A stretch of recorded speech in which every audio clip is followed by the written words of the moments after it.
Let's get salty! Everyone, Zeddy here again today with a brand new video, and we are just a couple days removed from the latest balance patch that saw Reno, Zilliax, and Celestial Projectionist all get nerfed, and I thought I would go over the best decks to climb with, whether it's standard or wild, where you can, reasonably expect to climb, whether it's silver, gold, platinum, diamond, or legend. And well, it's pretty much no Reno decks really left to recommend outside of maybe one, and there's one deck that is absolutely dominating the metagame, and we do have that giveaway going on for Perils of Paradise, where I'm giving away 2 regular pre-orders, 1 mega bundle out of my pocket to enter that giveaway. Like and comment in the video, link down description below, the one with that thumbnail there. We are super close to that next 1,000. So if you haven't already, hit that sub button, make me go broke. So yeah, Marin really did, I feel like this card made a bigger impact than the entire last mini set, and the best deck in the game by quite a bit now, especially at Legend. It's all over the place.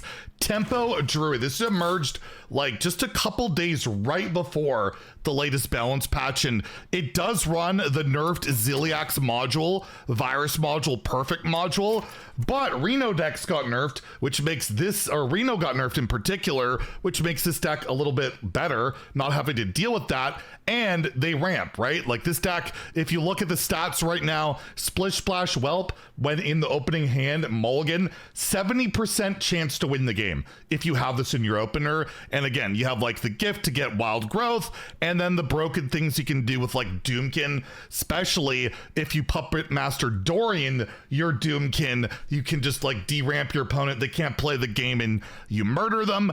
And your late game, like Marin in itself, is basically a win condition. Immediately get that draw 3 option, get those 0 mana cards, and you can hit like Crown and do scams. The deck does like it all. It's got reach with like the spell damage stuff, which some people have been cutting. This list was the best performing that I could find at Legend, and there's some people that think Dorian is bait, but the numbers seem to show Dorian just does better. You're gonna do better with it, especially the mirrors. You play this on 4 against another Druid, pretty hard to remove, and then you just hit like anything, especially like Yunar. It's absolutely disgusting. And yeah, this does appear to be the best deck. If it wasn't for reveal season, I'd probably have a gameplay video on it, but we were just swamped with stuff. Maybe if I could squeeze one out for tomorrow, we'll have a gameplay video on it, just so you guys have an idea of what it's all about. But this is the best deck right now. So if you want to play and try and win, this is one of the best ones out there. Handbuff Paladin, the other really, really strong deck, right up there with Tempo Druid, all about getting that Painter's Virtue weapon, hand buffing your hand, buffing your chargers, or just anything in general, right? Just giant minions, they're hard to kill. Your Leroys, and you can, double dip on those buffs with your outfit Taylor, and people are still running, Zilliax, and this part didn't get nerfed. Power module, twin module, and it does appear that Yogg is still worth running because there are just that many Zilliaxes out there, especially Druid, one of the most popular decks out there right now, still running the Unkilliax or whatever it's called, so they kind of need it. And yes, this deck is doing really well, and soon you'll be able to give your pirates Wind Fury. That'll be fun, right? Insanity Warlock, also one of the best decks, didn't get nerfed. Still the same thing as before, where you just ramp up your fatigue, whether it's Baritone Imp, your Crescendo can do that as well, your Encroaching Insanity, and you just basically, what you want to do is save the Crescendos if you can, and just do like massive OTK damage, or just a massive swing with Popgar for a ton of damage and healing. Gem Tosser does damage, Craze Conductor could be a lot of stats on the board, and Symphony Essence can be damage as well. Very effective deck, and you do have 1 copy of Domino Effect for that AoE ability. And Pain Warlock, despite the fact it did get nerfed, Celestial Projectionist at 3 mana still seems to be good. The main reason, Druid's very popular, and Druid does not do well with early giants, which you can still get out pretty early, and you can still copy them with Projectionist, just cost 3 mana instead, right? Like the effect is still really good. It's still worth playing, and this deck is doing very well. It's definitely, like, these are probably the top 4 decks. If I had to recommend only the only decks I could recommend in the game, it's probably these 4, and everything else will not be as highly sought after. Zilliax has Pylon module, Ticking module, and again, this deck, despite the nerf, again, it's had Imprisoned Horror nerfed, Molten Giant nerfed, it's had Projectionist nerfed, is still one of the best decks in the game, which is pretty crazy. Shopper DH is really close as well. The play rate not as high, so the numbers not nearly as accurate for it, but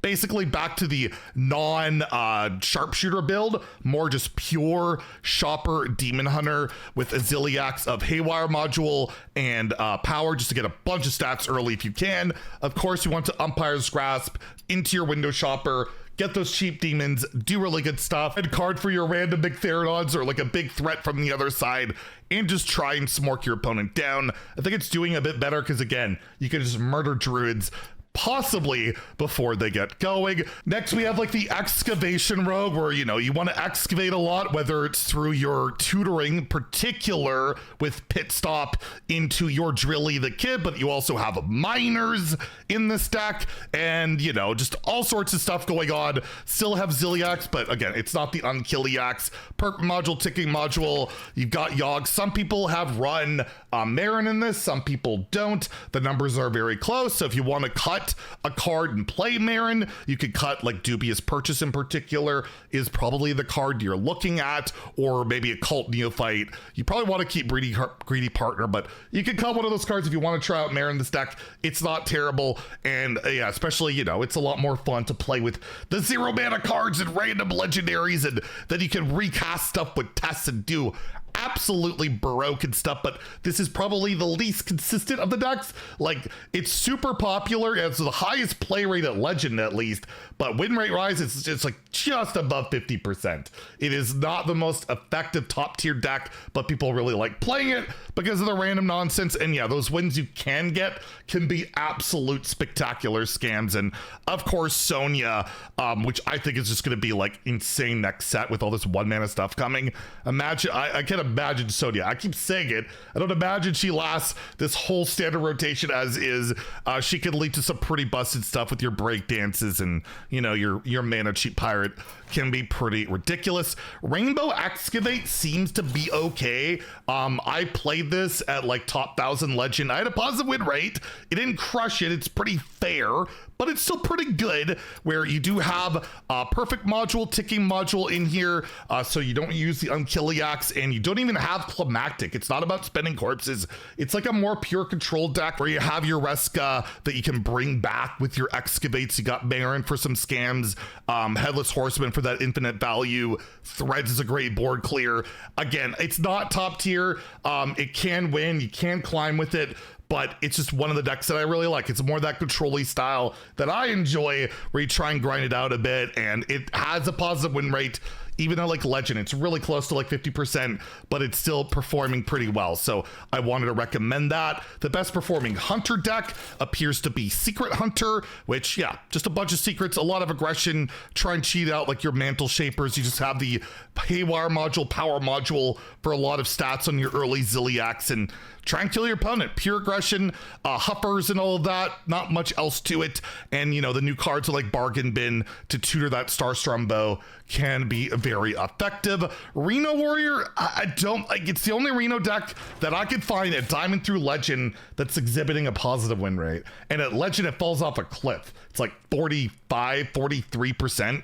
It's just Reno, 10 mana, brand at 8. It's so expensive. Unkilliax at 9, but people have just gone back to Twin Module and Perfect Module now because it's the same cost as the Unkilliax, and at least it's got the brand synergy, and it's a little bit, you know, you can make it work with the whole Inventor Boom like it used to. It was the original thing you did. You got Marin, but you just died playing this deck, right? And against the Druids right now, which are very popular, they Doomkin you. You just can't keep up. You can't keep up with them. And ETC, by the way, does have Dirty Rat, Fizzle, and Brawl. If you're looking for a Reno deck, it's probably the best bet. Reno Priest is like not a positive win rate. All the Reno decks are just like not good, and they weren't like the last deck recommendation video. I only recommended one Reno deck because they were already struggling and they got nerfed. So if you're a Reno player, enjoy that strategy. It's going to be tough to climb. You can play the decks, but I just can't honestly recommend them as like, you know, decks, the best decks to climb with, but I will throw that one out there.